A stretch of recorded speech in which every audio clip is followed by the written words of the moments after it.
Is going on, guys? Canadian Yorker here. I am covering the Paris Olympics on a couple of days um, late, and I want to give you guys a couple of interesting videos. So before I talk about Marta in my next video, I want to cover uh, uh, uh, another team that won a gold medal. And that team, we're talking about the Olympic soccer match between Spain and France. So Spain actually beat France in an Olympic matchup. France is the host country, so everybody's rooting in France. Is rooting for France to win the gold medal in France. Um, I mean, honestly, two teams. It's probably the first time we've seen two teams compete for the gold medal and not actually get over the hump. Um, France was France won, almost got the gold medal in soccer, and France got the gold, almost got the gold medal in basketball. So here's an interesting article from the Washington Post. I will be posting this in the comment section below. Spain tops France in the highest scoring Olympic soccer final ever. Um, so we're just gonna read through this together. Um, Judging strictly from the sights and sounds at Friday at the Parc des Princes, the famous soccer stadium tucked in the southwest sector of the Radiant City, one cannot have the slightest idea that the Olympic men's soccer barely registers on the sport's vast landscape. Um, Most of the players who are 23 and under. Almost all the stars in the game are preseason camp at their clubs, and the gold medal is a quaint souvenir compared to the World Cup trophy.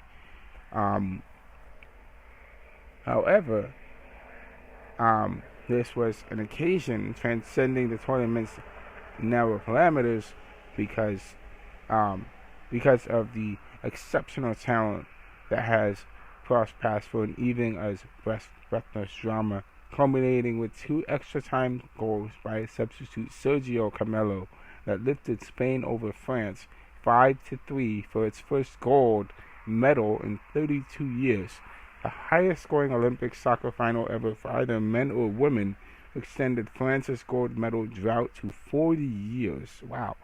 France has been not won a gold medal in 40 years in soccer. This was a huge challenge since it's been 32 years for us to win gold again. Spanish coach Santi Diana said, "It was a dream and we had to work hard for it. Winning gold just brings tears to everyone's eyes." The Olympic triumph came at a bountiful time for Spanish soccer.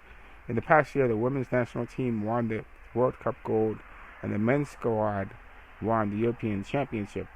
The under-21 men are European runners-up, and under-19 men are the best in Europe. The women's under-20 and under-17 sides are world champions. Spain had lost to Brazil in the men's final at Tokyo Olympics 3 years ago. Friday's match unfolded in separate chapters. Spain extinguished an early deficit with 3 goals in an 11-minute span of the first half. 2 by midfielder Fermin Lopez, who is also a member of the European Championship squad last month.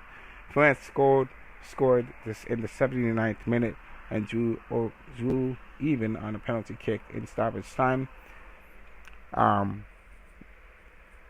But 10 minutes into the 30-minute extra session, Carmelo collected on Adrian Bernabe's piercing pass and chipped the ball over goalkeeper Guilherme Restes. In the dying seconds, Carmelo scored again on a breakaway assisted by goalkeeper Arnaud Tanas, who had thrown the ball to midfield. We are the quote. This is from Carmelo. "We are the happiest children in the world," Carmelo said. "It's been a long wait for the French to enjoy Olympic happiness. After winning the 1984 gold medal in Los Angeles, the Bleus had not only had failed to get past Olympic quarterfinals, they could not even qualify for the tournament 7 of 9 times.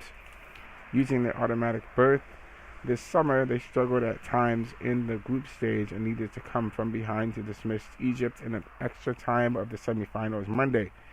France's run was a triumph for coach Henry Henry, the former superstar who seems to be on the path to someday succeed Didier Deschamps, the national team coach for 12 years. It's difficult in the moment to take it all in, but it was still a beautiful story, Henry said. Selecting the roster was not an easy task because FIFA does not require clubs to release players. Henry would have named 3 of the biggest names in French soccer as overage players: Kylian Mbappé, Antoine Griezmann, and Olivier Giroud.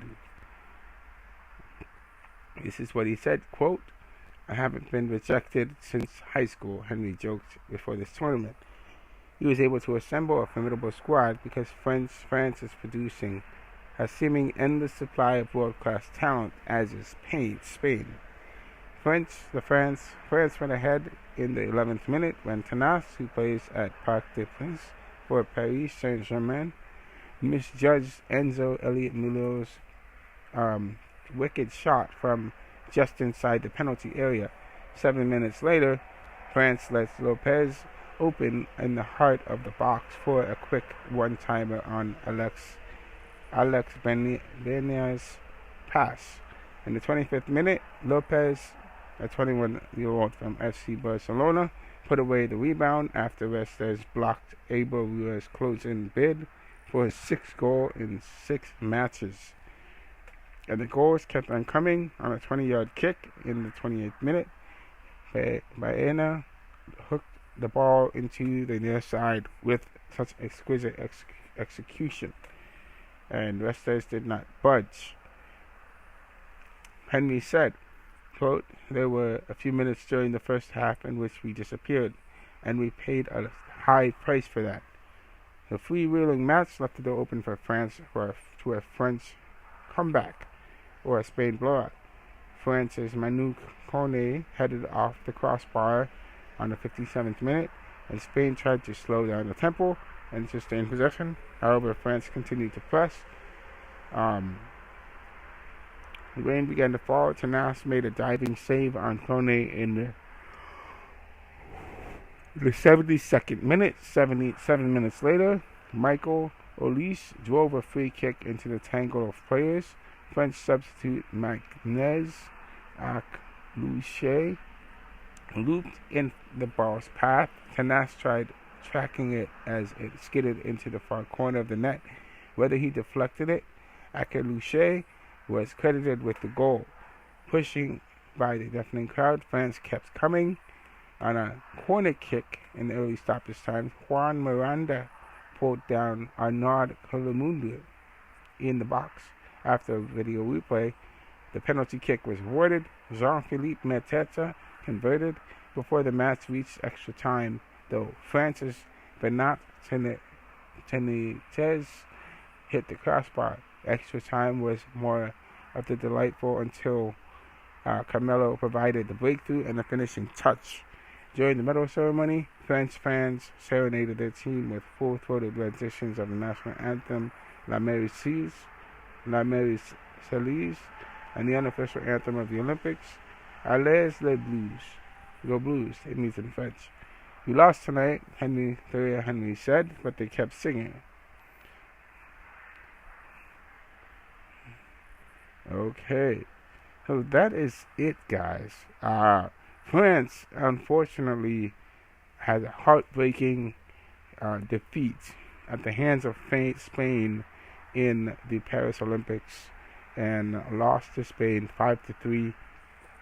However, Spain definitely broke a long time Olympic drought.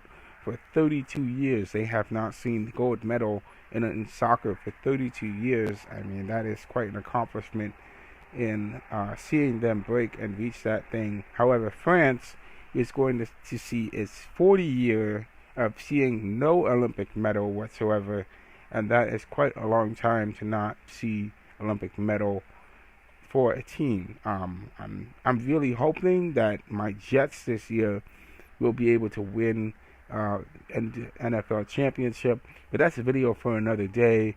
Obviously for us Jets fans, I know this is no relation to soccer, But for us Jets fans, this if we win the championship this year, that would help us so much. We will be so happy with that one championship, and even if we win or repeat, that would be wonderful. But just going back to our topic, that's another topic for another day, guys. But just going back to this, congratulations to Spain on winning the gold medal, and also congratulations to France. You definitely put up a good fight. You definitely gave the best match of Olympic soccer. You know, guys gave it all for the highest scoring Olympic game, and 5-3. That's great to see. So, congratulations to Spain, and keep your head up, France. So, that's all I got to say about that. I'll see you guys in the next video, and talk to you later.